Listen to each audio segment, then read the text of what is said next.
Good evening and welcome to tonight's presentation of BRASS 101. We appreciate all of you being here and having this interest in avalanche safety. It's now my pleasure to introduce one of the founders and visionaries of BRASS. Please join me in welcoming Cindy Burlack. Cindy?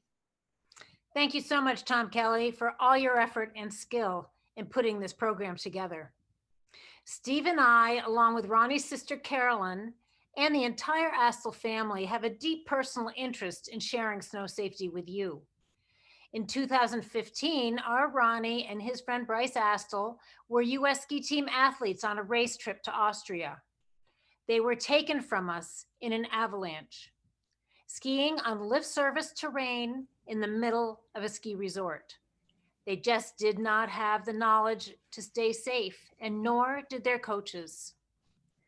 In the aftermath, we Burlacks and Astles established the Bryce Ronnie Athlete Snow Safety Foundation, which is BRASS. We do not want any other family to go through what we have. So please listen carefully and talk to your buddies about what you learn here. Tonight, I want to recognize that we have representatives from the avalanche safety community from around the world. We have some from here in the US and as far away as Austria and Sweden.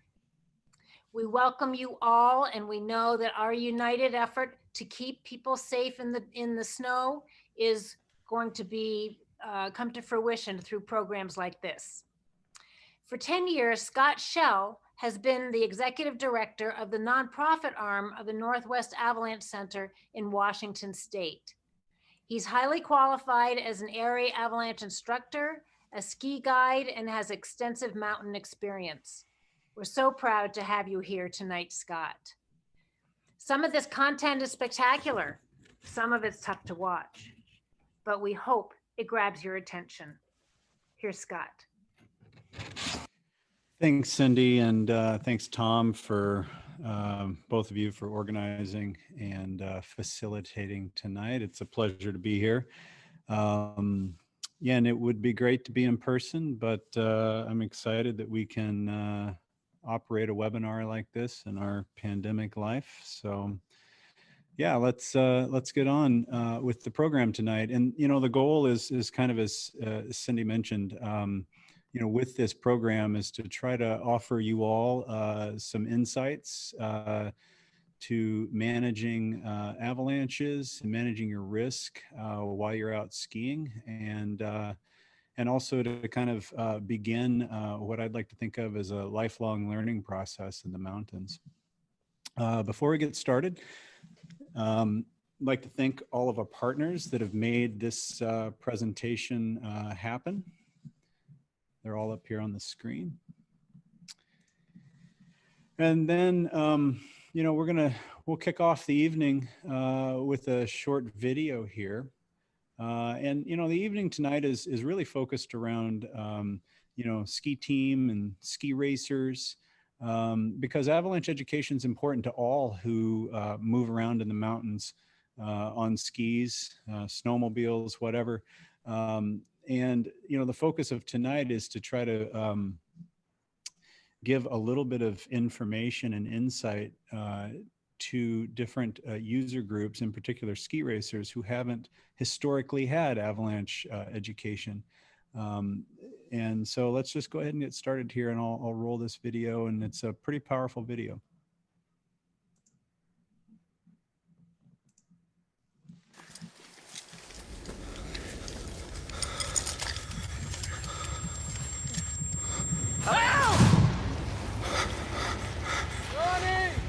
See him up there? Guys, what should we do? Start digging! Are they wearing beacons? No beacons. Call someone. Dispatch, possible 2 avalanche victims buried. 2 Here. I see something. Is this one of your friends? Yeah, that's Bryce. No pulse. Starting CPR. 1, 2, 3, 4, 5, 16, 17, 18, 19, 20, 1, 2, 3, 24, 5, 6, 7, 8. Lift on 3. 1, 2, 3. Are you sure there were only 2? Yeah, there's 2. There's 2. Okay, we're gonna find him. Ronnie! Not breathing, no pulse. Starting CPR.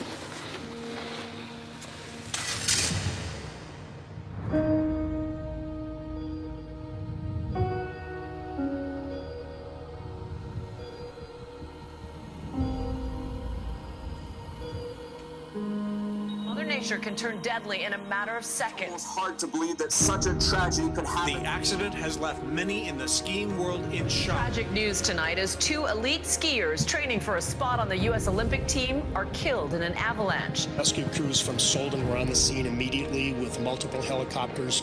Our thoughts and prayers are with those who are apparently lost in this specific incident.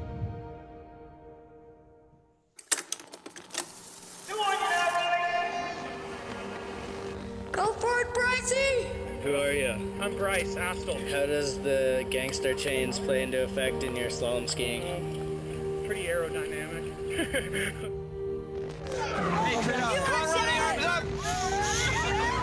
Happy birthday to you.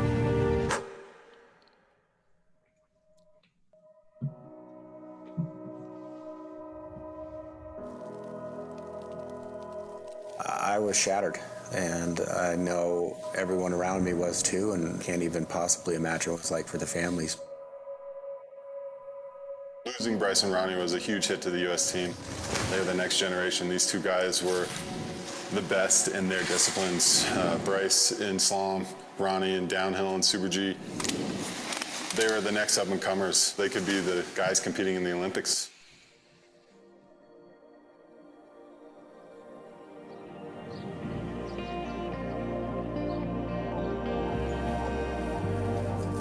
This is the famous smile because he had just won U.S. Nationals Juniors.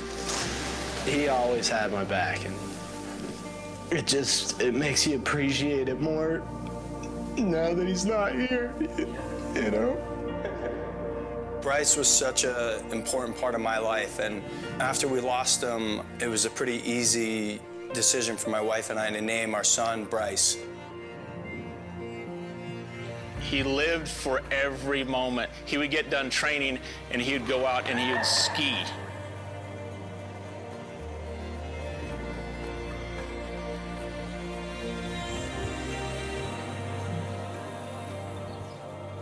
And this is a card that we made up at the time we lost the boys, and it has Bryce, so amazing on skis, and Ronnie in his element going 70 miles an hour through the air. He was kind, and he was grounded.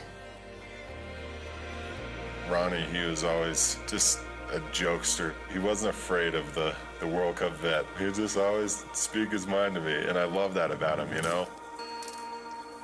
Watching him laughing just made me think, wow, I have the best brother ever. He was a good teammate, he was a good friend, a good son, and we had a lot of fun together. January 1st, 2015, I took Bryce to the airport. He was going to hook up with Ronnie Burlack and the rest of the U.S. ski team. They were going to Europe to train for Europa Cup.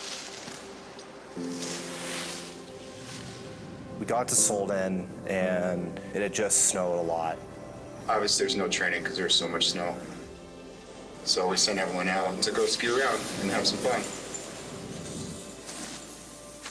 Just seeing snow that's untouched and being like, this is a dream come true. We were having an amazing time. We could see the bottom of the valley, we could see the road, so we started skiing. I just remember skiing across this face, and all of a sudden, I just heard cracking.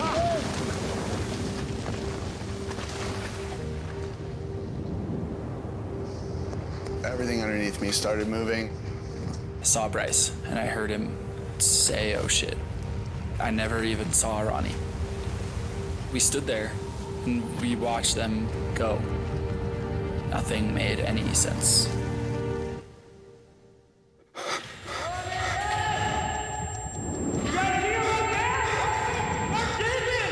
Then it just instinct took over, and there were people who had skied down right before us who saw everything and pulled out their transceivers.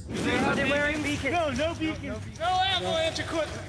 I need shovels, That was when I realized how stupid we were being. Okay, does anybody have a probe? We're at the bottom of Solden 1. We need helicopter, 2 more patrollers, hasty team, then AED. Probably took 15 minutes for helicopters to come in. I was like pretty aware that it had been too long. The first thing that appeared was Bryce's boots sticking up out of the snow. He was upside down. His boot was 6 feet from the surface. Came across Ronnie a few minutes later. Ronnie, we got him. Did you get him out of the hole? That was an image that I'll never forget.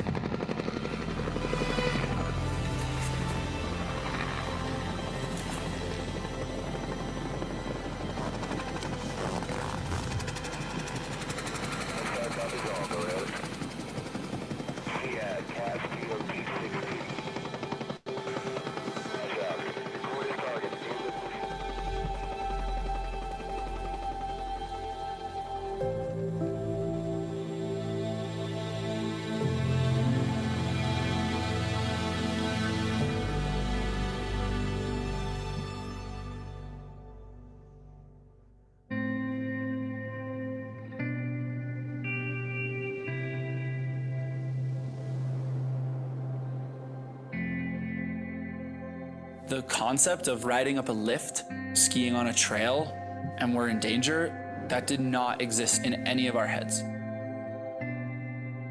The coaches and the boys did not receive any orientation or any training regarding the dangers of skiing in Europe versus skiing in North America. None of the young men in that group knew the difference between on and off-piste. Off-piste in the United States is defined as out of bounds, going through the gate, going under the rope. That's not what the rules are in Europe. When you are off the groomer, you are off-piste. In Solden, the day before the avalanche that killed Bryce and Ronnie, there had been heavy snowfall and strong winds. What that did is it put a lot of weight on top of the snowpack, which was fragile. Once these skiers got onto that slope, it couldn't support the additional weight. That weak layer fractured over a wide area, and that slab came crashing down. It produced debris that weighed almost 7 million pounds, the same as almost 10 747s. It takes all of 20 minutes to learn and to be educated.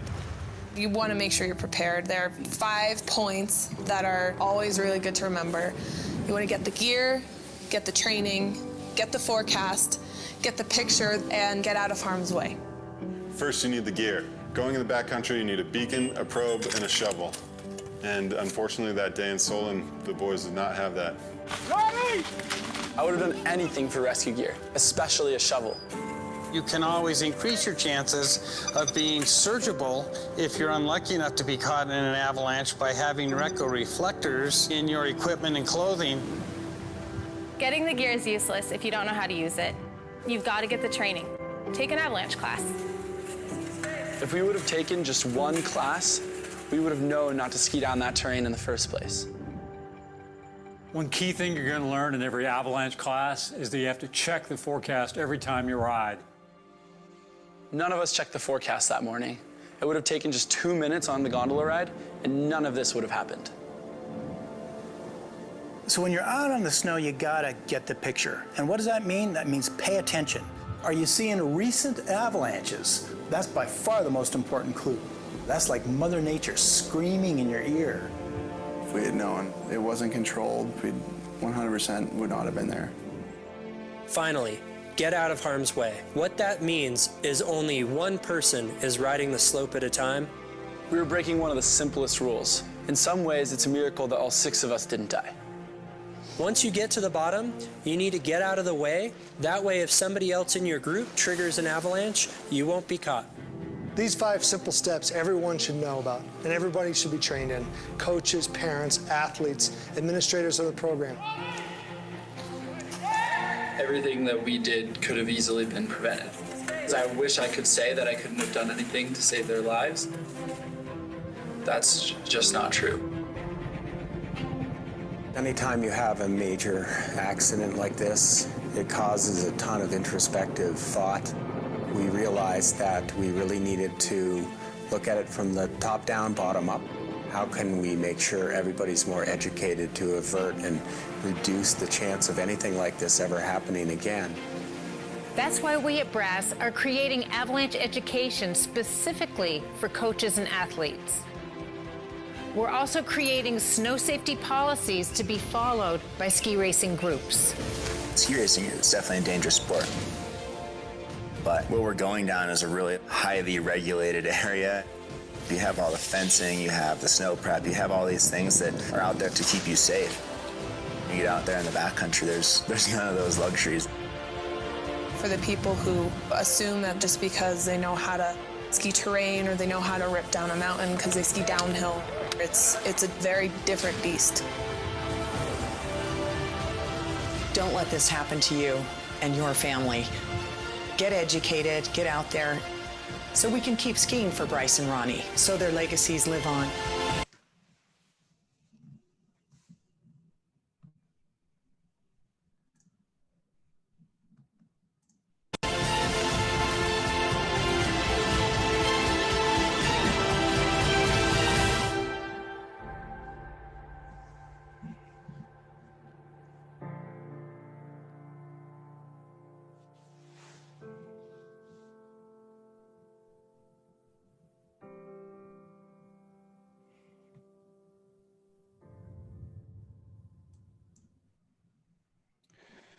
Powerful video there.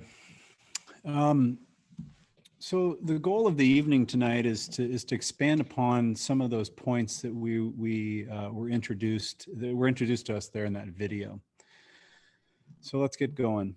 This is a slide here of some avalanche fatalities from a 10-year period compiled by the Colorado Avalanche and Information Center. You can see it's just a distribution with different states there, with Colorado having the largest amount of avalanche fatalities. But also an important thing to note here is that around 90% of avalanche fatalities and accidents, the avalanche itself is actually triggered by someone in the group. And, you know, I think there's a couple ways you could look at that. One way would say, wow, that's kind of crazy. But I think there's a positive flip side to that, in that with, you know, avalanches don't happen just by chance. There's a reason that avalanches happen.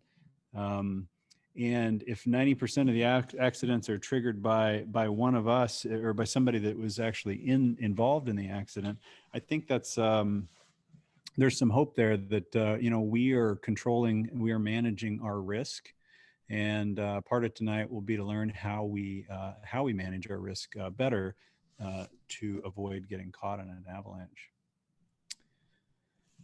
So. This next question is the Mentimeter question. We've got, we'll be sending out a code here. And the question is, how do avalanches form? You should all be getting this. There's a couple of answers. Let's see if we can get people to choose the best answer.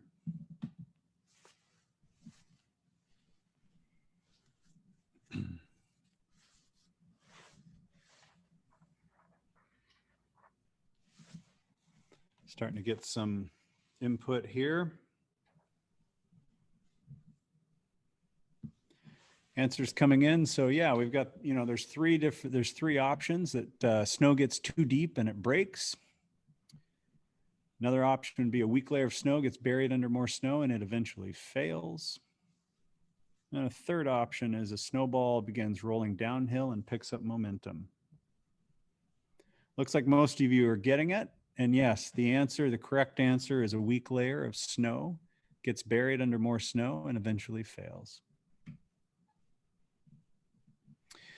So, you know, it's important to note that all avalanches aren't created equal, just like, you know, all storms aren't created equal.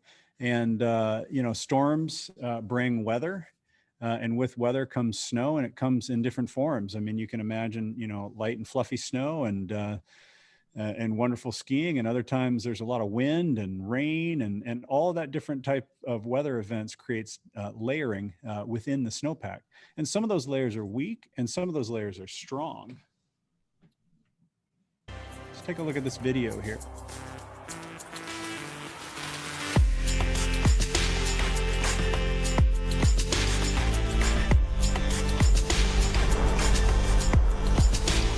is an avalanche? There's a lot of different kinds of avalanches, but the kind that causes the most trouble are what we call dry slab avalanches. A slab avalanche is like a monster in a horror film. It lies underneath the perfect facade, this enticing powder. And it's just waiting for a trigger to come along, like you, to collapse that weak layer, and then that collapse just goes outwards in all directions. The slope just shadows like a pane of glass. There's no escape. It rockets down the hill, bounces you off trees and rocks on the way down, tumbles you over a cliff. I mean, does any of that sound dangerous to you? Avalanches are very violent events. 1 out of 4 people are killed by the trauma of hitting trees and rocks on the way down. And after they tumble you to the bottom, then the avalanche debris instantly sets up like concrete. You can't just pop up out of this. Somebody else has to get you out of the snow. Really fun day. It was beautiful powder snow, blue skies, sunshine, just pow shots, nothing extreme. We weren't trying to get gnarly or anything. Came around the corner, dropped in. It was great, and then saw cracks shoot out all around me. I did see like the sky for a moment, and then just a whole wave of snow went over my face. I had like a moment of, maybe I can just punch through to the top, and as soon as I tried to move at all, I realized that I couldn't even bend a finger. So yeah, it's just important to remember that the snowpack is made up of layers, and sometimes we have strong layers, sometimes we have weak layers, and sometimes we have a combination of those. So here's a great video that's illustrating some pretty strong, solid snow sitting over some pretty weak snow. And you can imagine, think in terms of it, like for an analogy, think in terms of like your own house. You want that house sitting on a pretty solid foundation. And so when you have a solid layer of snow sitting on top of a very weak layer of snow, that's a recipe for producing avalanches. So shifting gears a little bit here, let's talk about terrain. And terrain is a key point here. It's very important to understand terrain. And when you think, you might be saying to yourself, wow, like snowpack layering sounds complicated. How am I supposed to understand what's going on deep in the snowpack beneath me? And we will talk a little bit more about that later when we talk about avalanche forecasts and what they mean. But it's complicated. I'll say it myself, having been a professional for quite a while, that it is challenging to understand what's going on inside of the snowpack. And terrain is a key way that we can manage our avalanche risk, because terrain is static. Terrain doesn't change over short periods of time. It only really changes over geological periods. So, learning how to manage terrain and choose terrain appropriate for the snowpack, appropriate for the conditions and the group that you're riding with is really a key takeaway for tonight. And just take a look real quick. We're going to talk more about slope angles and stuff here, but take a look at this mountain. Imagine yourself being at the top of that mountain and picking a line that you want to ride down. And take a note of what that slope angle is. Which mainly means judging slope steepness. Almost all avalanches occur on slopes steeper than 30 degrees, but you know what? When the snow is sketchy, we can still have lots of fun playing on mellower terrain. We just want to make sure we're not on, underneath, or even connected to steeper slopes. The bottom line is the only time we should even consider getting into steep terrain is when we have safe avalanche conditions.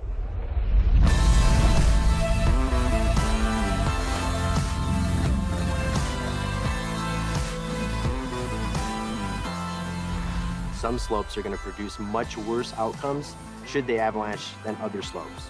For example, if you're above a bunch of trees, rocks, cliffs, or you're going to get washed into a lake or a gully, the outcome of getting caught in an avalanche like that is much worse than if you're in some big wide open meadow.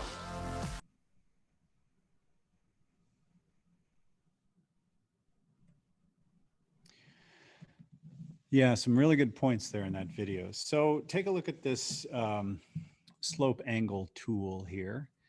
And, steepness plays a big factor in avalanche activity.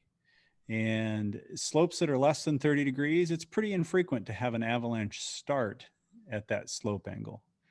Slopes above 45 degrees, it's so steep that the snow that falls out of the sky has a hard time accumulating. It's oftentimes repeatedly sloughing. So we don't see a lot of avalanche incidents in slopes above 45 degrees because we don't see a lot of avalanche activity there. It's not to say that it can't happen.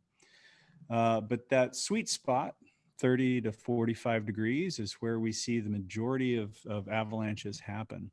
And now think for a moment, think back to that mountain with those slope angles on it, and think to which one of those lines you would have wanted to ride, and think about this protractor here for a minute. And it's also good to note, I imagine many of you listening in are expert skiers and riders. And to put it in a context, a blue run is about 30 degrees. So most of us, the slopes that we want to ride happen to be in this 30 to 45 degree range. So let's go on to a Mentimeter question here. I think the number is, I believe this is the correct number that we're using.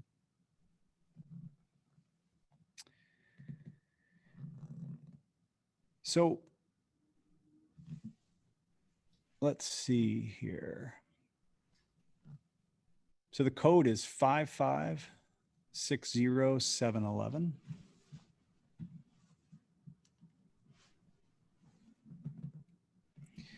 And the overlay here is to see if we can get people to think about avalanche terrain.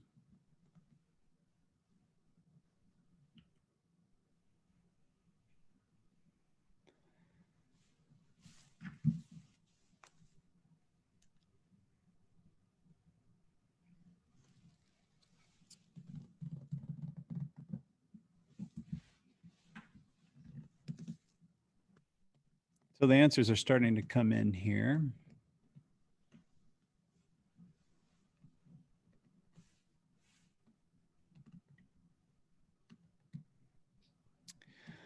So the best answer is that all of this is avalanche terrain. And an important thing to remember with that, that slope angle rule of thumb of 30 degrees and above as avalanche terrain is it isn't always as simple as that. The important thing to think about is the slope that you're on or slope that you are about to go on to, is that slope connected to any slopes that are 30 degrees and above? For example, if you're down in the bottom of a valley and it's completely flat where you happen to be, if there is steep avalanche terrain above you, then that's something that you need to consider, and you should understand the conditions and whether or not it's appropriate to be in that spot at that moment.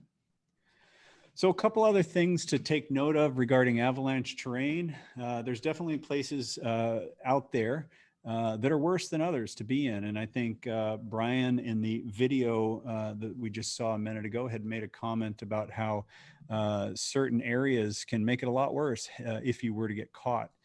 We refer to those areas as terrain traps. Here are 4 kind of core terrain traps we really want to pay attention to. So things like gullies, ravines, sharp transitions. If you're skiing on glaciers, crevasses might be one. Trees. I live out here in the Northwest, so we ski in and around a lot of trees. So trees are what we call a terrain trap. Cliffs. Imagine a small avalanche in and of itself might not be bad for you, but if you're above a cliff band, it could be catastrophic. Large avalanche paths where you might pick up a lot of speed or might entrain a ton of snow. All of these are what we call terrain traps. And a terrain trap, simply put, is anything that compounds the impact of you if you were to get caught in an avalanche. So a short little video here from the Freeride World Tour.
Well, you're all taking an avalanche course here.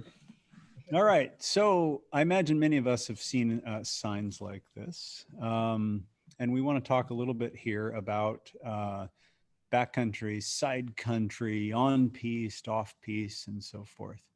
The difference between riding in a ski resort and riding in the backcountry is really night and day. In a ski resort, we use explosives and terrain closure to minimize the risk of avalanches to our customers.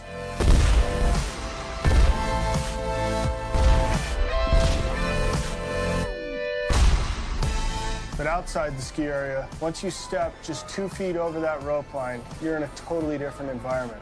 Anybody that's going into the backcountry or thinking about going off-piste at a resort really needs to understand that it's a totally uncontrolled environment. There isn't any ski patrol, they're not bombing or doing any avalanche control. It can be really dangerous. So essentially you need to be, your own avalanche expert. So in 9 out of 10 avalanche fatalities, they're triggered by the victim or somebody in the victim's party, which is actually good because it's not like getting struck by lightning. We have a choice. That means if we learn something about avalanches, we can avoid getting caught in avalanches.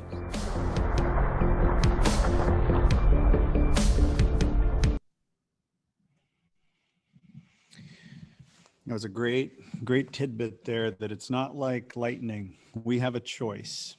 So let's talk about how to make that choice. So, most avalanche accidents happen outside of resort boundaries. In North America, we oftentimes refer to that as the backcountry. It's probably worth noting that last year in U.S. resorts, there were 4 fatalities due to inbound avalanches. And I think the important takeaway there, and diving deep is kind of out of the scope of the program tonight, but I think the takeaway there is that while in the backcountry, you are 100% responsible for managing your risk. But while inside of the ski area, you have a lot of help from ski patrol and risk managers in those ski areas, but there is still a certain level of risk that is on your shoulders. You are still responsible for making choices, even inside of a ski area boundary. So ski area boundaries in North America, we divide them up pretty simply. We have inbounds, and inbounds usually means a large swath of area in which the ski patrol is managing that terrain and opening and closing the terrain. And kind of like you saw in the video, they're using all sorts of techniques to manage and mitigate avalanche hazard to you, the skier and rider. And then we have what's oftentimes been referred to as side country, but it's an important note that side country realistically is the backcountry. And while if you're in the side country adjacent to a large ski area, the snowpack may be slightly different than it could be deep inside the wilderness. For all intents and purposes, you should be treating that side country as backcountry, in which then you need to make sure that you are well prepared with equipment, with training, and you are well equipped at understanding that snowpack and whether or not it makes sense for you to be there. When we're talking to ski area boundaries outside of North America, such as Europe, which is the centerpiece of the accident that was referred to in the opening video, in Europe, they oftentimes referred to terrain differences as on-piste and off-piste. And piste simply means a ski run of compacted snow. And on-piste means it's basically like a groomer, where it's the primary route that you can take and that the ski area manages. Where it's different is that the off-piste, once you jump off of that trail in Europe, that ungroomed, unmarked area, also does not include avalanche mitigation, which in North America, avalanche mitigation is usually in between, inside of that entire open area. In many other places in the world, once you're off the groomer, you are in unmitigated terrain. And it may be okay to be there, and it may not.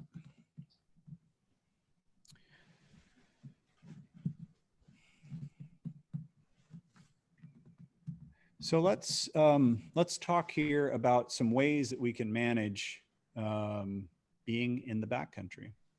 And as alluded to in one of the earlier videos, and I should step back really quick and just simply say that, you know, moving around in the backcountry brings a lot of risk, and it is somewhat complicated. It's an uncertain environment with high hazard, and there's a lot of things that we really need to do in order to best prepare ourselves to go out and have a good day and come back. And there's a framework that's been developed by a lot of experts to help kind of drill down and make sense of all of the things that need to happen for you to get outside. And we have them in these 5 points. So getting the gear, you know, getting some avalanche training, and by training it's specific to avalanche education, and then an avalanche forecast. And then we'll talk more about the last two, getting the picture and getting out of harm's way. So first off is, you know, carrying the avalanche rescue gear. So there's 3 pieces. There's an avalanche transceiver, an avalanche probe, and an avalanche shovel. And if you are intending to go into the backcountry, the side country, or off-piste, you and everyone else in your party needs to have all 3 of these pieces of equipment on them. And that's super important. Avalanche safety can seem totally overwhelming, you know, but there is a systematic step-by-step process that can keep you alive in avalanche terrain. Just knowing 5 basic things can prevent most avalanche accidents. Get the gear, get the training, get the forecast, get the picture, and get out of harm's way. Everyone who goes into backcountry avalanche terrain needs basic avalanche rescue gear. You need an avalanche transceiver, a shovel, and a probe. And you need to practice a lot to know how to use all of this gear, because your friend only has about 15 minutes to live buried beneath the snow. A lot of people also use an inflatable avalanche airbag backpack that will help them rise to the top of avalanche debris. How well does this avalanche rescue gear actually work? Well, for 1 out of 4 people killed in an avalanche, they're gonna die from trauma. They're gonna hit trees or rocks on the way down the slope. So avalanche rescue gear isn't gonna do anything for them. The rest of them die from asphyxia, from breathing their own carbon dioxide underneath the snow. But it doesn't have to be that way. If everyone wore an avalanche airbag backpack, as well as an avalanche transceiver, 2 out of 3 people who die from asphyxia would still be alive. The bottom line is avalanche rescue gear will only save about half of us. But in order to stack the odds in my favor, I make sure to never go skiing without them. As sledders, we travel in the backcountry a little bit differently than skiers, but I still need to have my avalanche gear attached to my body. Having it attached to my tunnel does me no good. If I get separated from my sled, I get separated from my safety gear. If your buddies that you ride with don't have the training and the equipment, don't let them ride with you.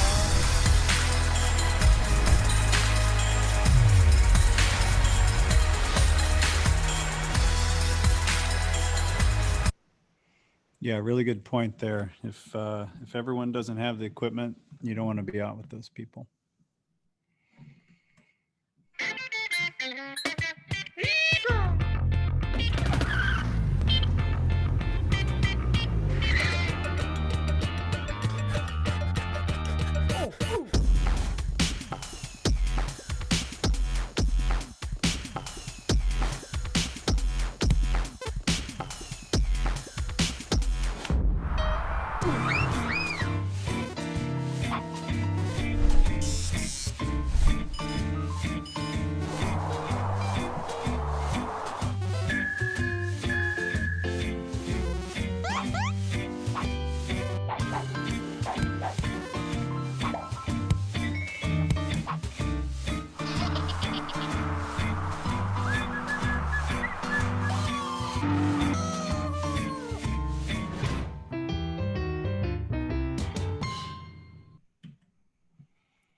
So gear, couple points just as a reminder is that, you know, as mentioned in that first video, about 25% of people killed in avalanches are killed in trauma.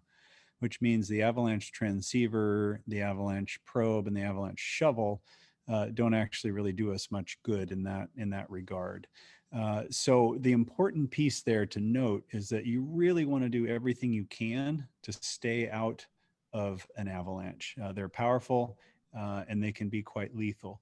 So because you're wearing an avalanche transceiver, a shovel, and a probe does not mean that you should just ski or ride anywhere you want. Secondary to that, I think it's really important that the gear, if needed, only works if you know how to use it. So you've got to practice. You've got to get out there and learn how to use your avalanche transceiver. You need to learn how to systematically probe for people. And then there's some techniques to really improve shoveling. So it's important to get out there and take a class, get the training, and really understand how all of these pieces come together. Because also, as mentioned in that video, I mean, we really want to target to be under 10 minutes to perform an avalanche rescue on your partner. So that means after the avalanche happens, you really want to get to your partner's airway in under 10 minutes. That's kind of the golden window that we're shooting for, which means in order to execute a rescue in that time frame, you need to know what you're doing and have the practice and the wherewithal with your equipment. Take an avalanche course, you're basically getting keys to a whole new world. You'll learn about avalanche terrain, snowpack, weather, rescue. Essentially, you're trying to take the guesswork out of travel in avalanche terrain. As a first timer just coming in, it's really important to take the right classes and gain all the knowledge before going out in the backcountry. Getting the training isn't just taking an avalanche class. It's a great start, but really it's about practicing what you've learned. Make it a ritual. Make it fun. Throw down some lunch money and do some time drills. When it comes down to it, it's about having your friends back and knowing that they have yours. It's not just the skiers that need to get the training, because sleds are taking us further into the backcountry, so we really need to bring our avalanche skills up to the level of our rider skills.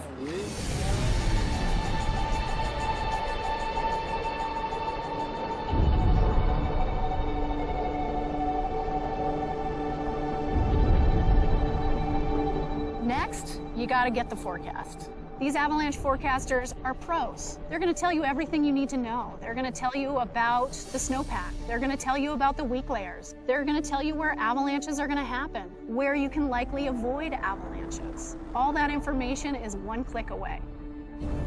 To get the avalanche forecast, visit avalanche.ca in Canada or avalanche.org in the States. Before I even get on the snow, I check my local avalanche advisory. So take the time, get the forecast.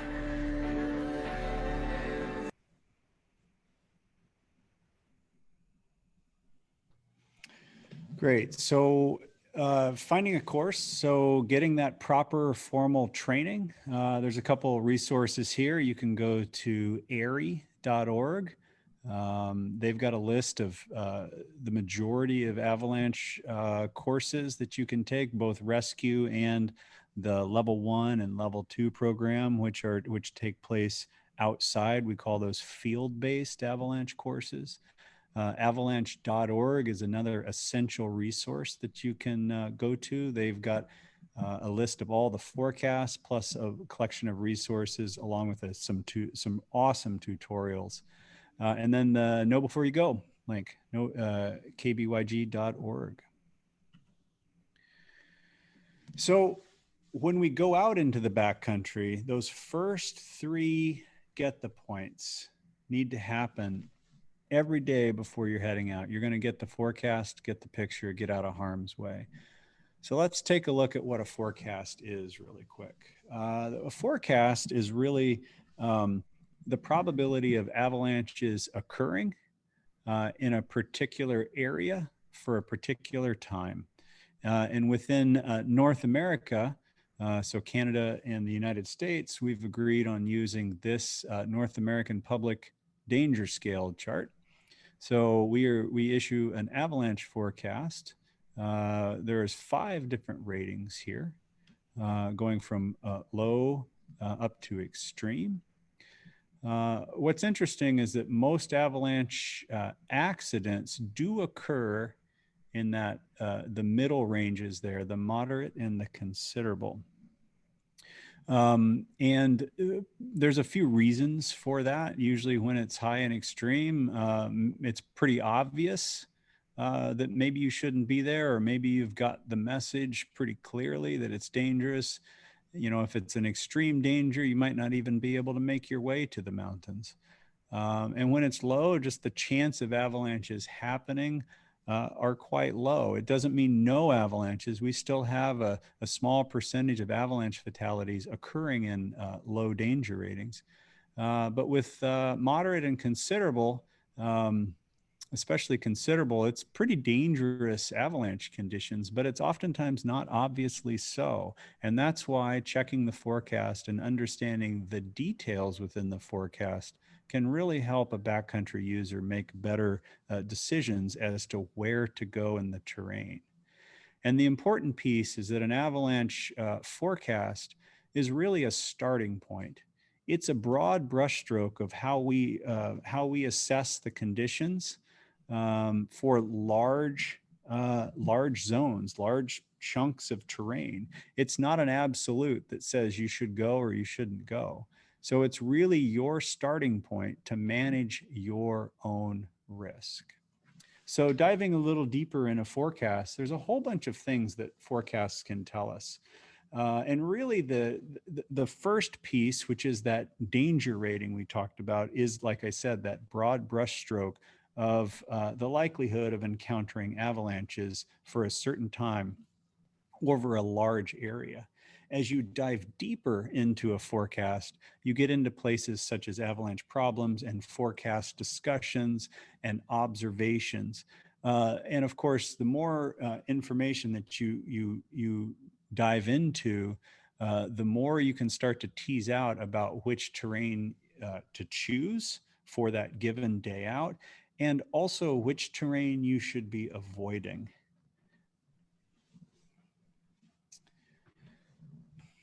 And so it's important, there's a collection of avalanche centers within the United States and a single avalanche center up in Canada.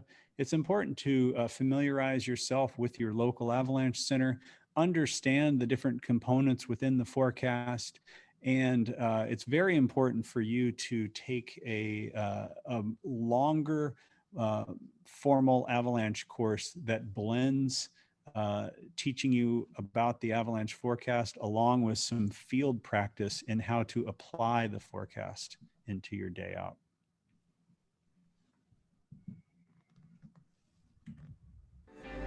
When you're traveling in the backcountry, you got to get the picture. What's that mean? It means pay attention. Look for recent avalanches. Listen for cracking or wumping that's taking place around you. Look for recent storm snow, wind-loaded snow.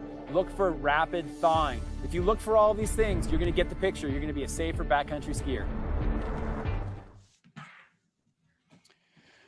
Yeah, it's a really good point that Chris Davenport brings up there.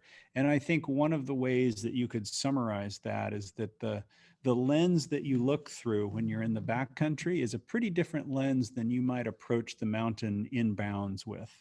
You know, you want to be paying attention to your surroundings, your environment, and making sure that it's appropriate to be where you are or where you might be going. You know, the mountain and the snowpack does give us a lot of signs, and it really does pay to pay attention to those signs. So there's a few other things, you know, that can suck us into terrain. Ski tracks. Ski tracks can be one of those things where it seems like it makes sense to go there because other people have been there, but that doesn't necessarily mean that that slope is okay for you to be on.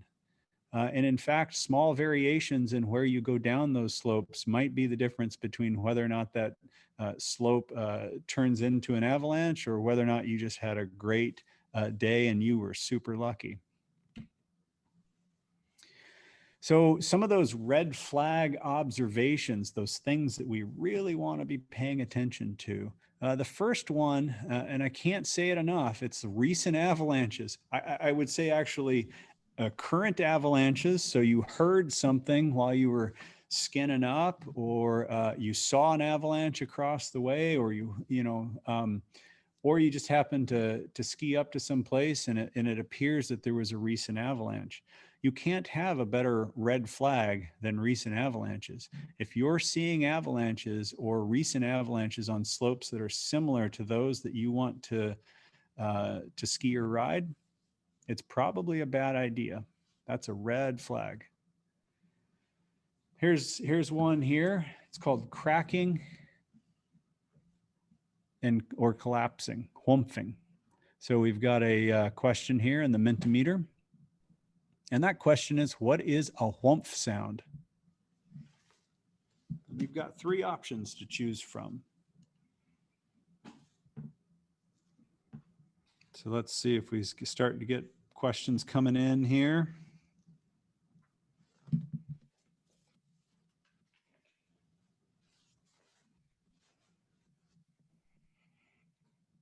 Awesome. Yeah, it looks like most everyone is nailing this question. So a whumph is basically what it sounds is just what it sounds like. It's a weak layer of snow that's collapsing, and it's that air that's escaping from that weak layer underneath that makes that whumph sound. And it's a pretty, for those of us who have experienced it, it's a pretty surreal sound and or feel. So if, and it's an indicator that there's a weak layer within that snowpack, at least that you're on at the moment. And if you're experiencing whumps while you're out skiing around, that's an indicator, that's a red flag that there's weak snow. And if you heard a whump and it didn't produce an avalanche, it probably just had to do with the fact you weren't in steep enough terrain. And so if you take that same snowpack and you move into steeper terrain, you might have a recipe for an avalanche. All right, so another red flag is recent and wind drifted snow. The wind can move snow around quite significantly. And that if you're out and it's blowing and you see snow moving all over the place, that should just be a red flag to you that, hey, I better be paying attention here, and maybe I'm going to ratchet down my terrain and ski in slopes that are below 30 degrees. Rain or new snow. So if you have a lot of new snow that piled up, or you had a bunch of rain put onto the snow, those are both indicators. They're red flags that you may have the potential to produce an avalanche. So just pay attention. Anytime you have significant rain or significant snow, those are red flags, and to proceed with caution. So anytime you have rapid thaw, so this is one of our 5th red flags to pay attention to. Anytime you have rapid thawing or warming of the snowpack, that is a red flag to pay attention. Check the forecast and check and read down into the forecast discussion to see what your forecasters are saying about the weather.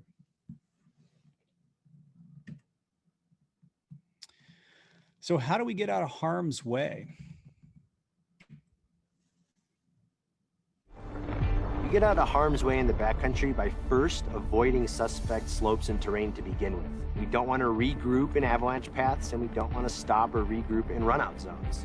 Some of my best advice I can give you is when we're out hill climbing and there's a bunch of us, don't go park right at the bottom in the avalanche path. Park on the outside. Stay out of harm's way. Just like you ski a slope, one person at a time, once you're at the bottom, get out of the way of the avalanche path. Yeah, so here's a couple of good tips, one at a time. So it's important that that you try to minimize those in your group that could get caught in an avalanche. If you think back to the safety, the avalanche rescue gear, it makes a lot of sense. The reason that we're all carrying that is because we are the primary rescuers with those in our party. So if all of us were to get caught, that's quite a problem. So you want to try to approach slopes one at a time, whether that's skiing or riding or hiking up or skiing up. Make sure that you're pretty mindful that if an avalanche were to happen, that it won't catch all of us. There's a few other things you can do is have a communication plan. You want to stay with your partners. I think we're seeing more and more user groups out there where they start out at the beginning of the day together, and somehow during the day they split up, and we've got partners way out in front of others. And so you want to make sure that if you start with your group, that you stay with your group during the whole day. And then if you are skiing and riding in a slope on an avalanche path that you've chosen to ride, you want to make sure that you're trying to regroup and stop outside of that avalanche path, kind of as the snowmobiler mentioned in that video. You are not hanging out down at the bottom. All right, so we got another Mentimeter question here. And the question is, what is wrong with the photo on the left?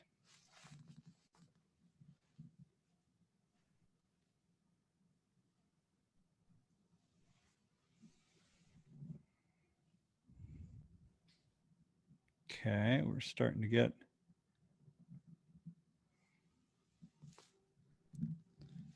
the answers. We got 3 answers here. That skier's all alone. Skin track is an avalanche terrain, or the skin track should be more direct.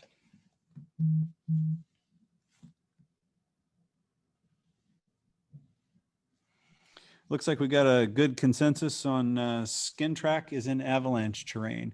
And that's true. Yeah, that is probably something to think about there. You do have the skier all alone. That's actually probably a good thing, given where they're going. That's probably a smart decision. The skin track could be more direct. That is potentially true, but definitely it's important to note that that skin track is going right across that avalanche terrain, and maybe there's a better route there. On the flip side of that, maybe it's okay for that skier to be there. We're not privy to all the discussion and what's going on in the snowpack, but do note that that skier is cruising across avalanche terrain. So the next one here, what's wrong with the photo here? Got 3 answers you could choose. They didn't do a good job spooning their tracks. The skiers didn't get their forecast. And that group is all waiting in the slide path.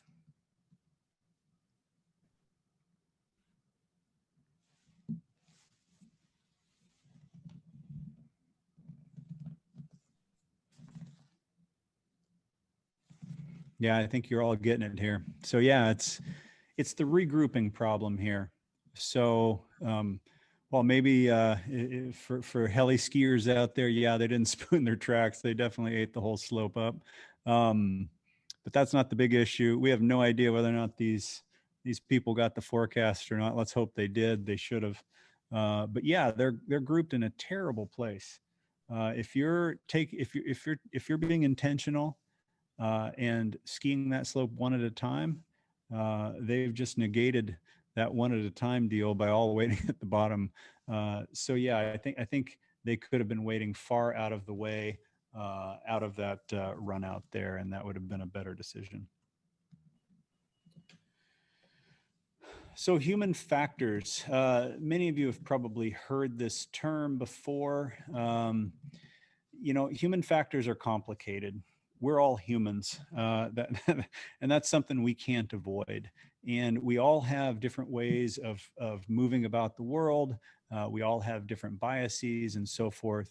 And we all behave different in different situations, in different social gatherings, and with different groups. And you can imagine, you might behave and feel the ability to speak up if you're with one group of friends, whereas if you are in another group of friends, you might feel too shy to speak up or to find your voice in that group. And those same dynamics that we experience in everyday life play out in the backcountry. We often refer to that as human factors. And one of the things that we know is that human factors and our biases and everything that we have in everyday life is a big part of avalanche involvement with us.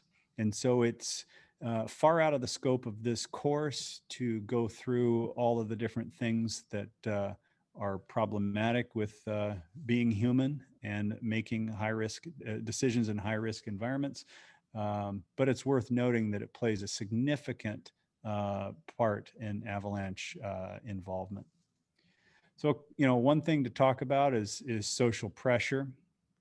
I think we see it a lot in avalanches. It's one of the huge human factors. Scarcity plays a role. We all want untracked snow. I think if we think also to the year ahead, the crowds in the backcountry, the crowds at the ski areas, all the COVID-induced dynamics that we're probably going to experience this year, scarcity plays a role. We all want a good day out. It's when we override sound decision making so that we can get that extra run or that run in steep terrain that we can end up with a problem. And obviously a couple of these other things like the desire to fit in and social media may be potentially playing a role in some people's decisions these days, and overcommitting or sticking with a commitment or with being goal oriented. Those are all things that we need to be mindful of when we are moving around in the backcountry in our group. And so speaking of groups, it's really important to be communicative with your group. Especially if you think about the idea that the people that you're out skiing and riding with, that's your lifeline if in the event you end up having an accident. That's why you're all carrying that safety equipment.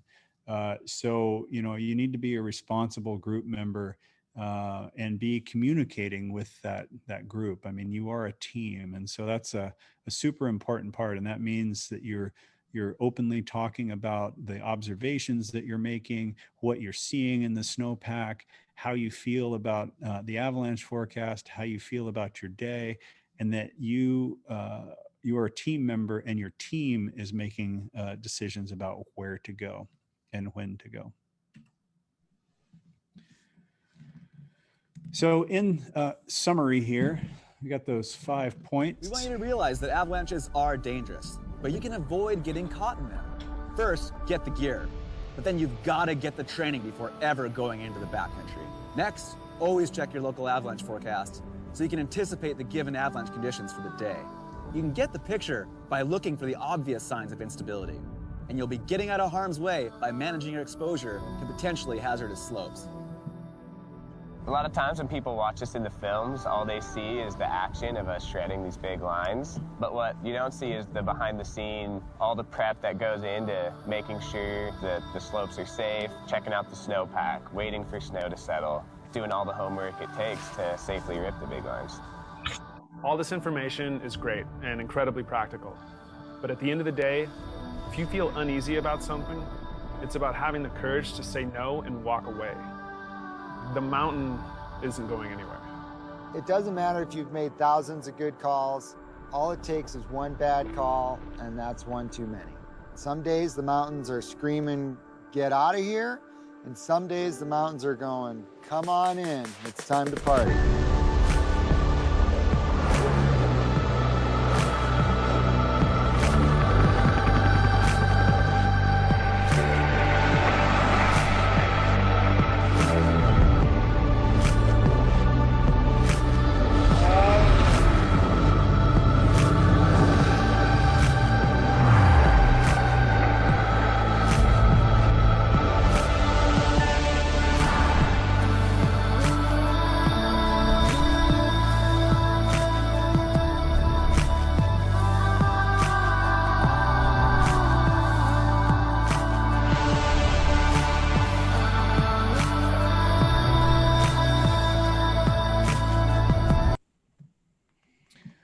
All right, I think that that concludes the programming tonight. I'd like to thank again all of our sponsors. I think Cindy. Yeah.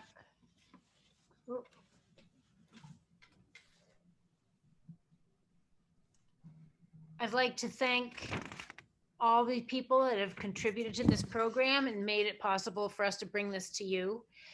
Besides some of these logos that are displayed, that we have the World Cup supply, Backcountry Access is there. Technical Blizzard has helped a lot by helping us get some shirts. Utah Avalanche Center, Reco, and the U.S. Ski and Snowboard. Thank you so much to all of you. Yeah, and I think we might have time for a couple of Q&A questions. I see there's one here from Victor asking if you can speak to reduced risk over time after new snowfall. So I think basically asking, you know, what sort of time does one need to wait post-storm, you know, for compaction time? And it's a complicated question, and you know, probably the best answer I can give is it depends. I think the way to really understand that is to pay attention to the discussion within the avalanche forecast. That's the job of a forecaster, is to try to distill down something quite complicated as to how the new snow is impacting you know, avalanche risk. And so really taking a deep dive with your avalanche forecast, you know, go in there, figure out where it is you'd like to go, read and understand the forecast. That's the best thing. Some, you know, rules of thumb, you know, if you've got significant snowfall, you know, probably that 24 to 48 hour time frame is what you want to wait. And that is very much a basic rule of thumb. If you've got some persistent weak layers within the snowpack, that may not apply. So once again, really pay close attention to what the forecasters are saying in that forecast. We have any other questions here?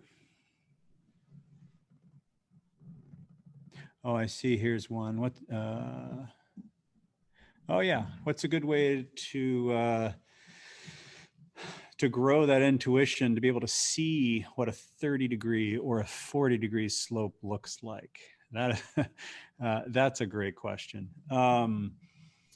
Really, the best thing to do would be to get, there's some apps out there on your phone that you can get on your phone, basically inclinometers or slope meters, and start practicing out there on smaller slopes. You know, don't actually go out there and walk across steep avalanche slopes to try to practice this, but start getting in the habit of picking slopes and maybe even making it a game with you and your partners. Like, well, I wonder how steep that little slope is over there. I bet it's 32 degrees. And then with that, you know, there's a whole pile of different apps that you can get, and that's probably the easiest tool that you can get. I know companies like BCA that sponsors this program tonight, they've got some wonderful snow safety tools outside of the you know, avalanche transceiver, shovel, and probe. And you can get these little inclinometers that you can, like a physical tool that you can bring out there. And, you know, oftentimes you might just take like your ski pole, lay it on the snow, and put the slope meter inclinometer on it. And so I think the main thing is just to start picking slopes, guessing, and then going over and measuring those with a slope meter or an app. Yeah, great question, because that's a skill you really want to develop. And you know, it's less important to develop a skill, you know, to define whether or not it's 32 or 34 degrees. It's more of the important skill to develop is it's avalanche terrain or it's not avalanche terrain. That is that's the core thing to work on. Yeah, great question. I don't know that I'm seeing any others. Wait.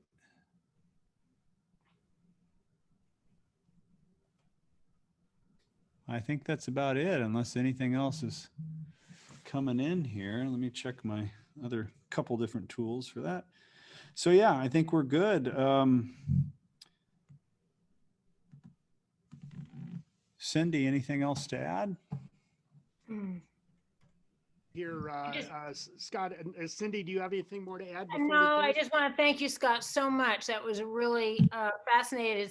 It's fun to watch the different presenters because different elements come up, and I learn something every time we do this. So thanks a lot, Scott. Yeah, and thanks to all of you who took the time out of your day to sit in on this, and hopefully you've gained a few skills and ways of looking at the backcountry now. And yeah, feel free to reach out if you have if anything else comes up. And here's to a safe winter. Scott, thank you very much. And to all the participants, thank you. Just a couple of housekeeping notes. You can always get more information at brassavalanche.org. And tomorrow we will have up the webinar from last night, Danger in the Backcountry, which is another good listen, quite different than this instructional piece. 4 panelists who talked about the challenges we're facing with so many people heading out into the backcountry. Thank you very much, Scott and Cindy, for being with us tonight. Have a safe season and a fun season ahead. Yeah, excellent. See you all. Great, thanks.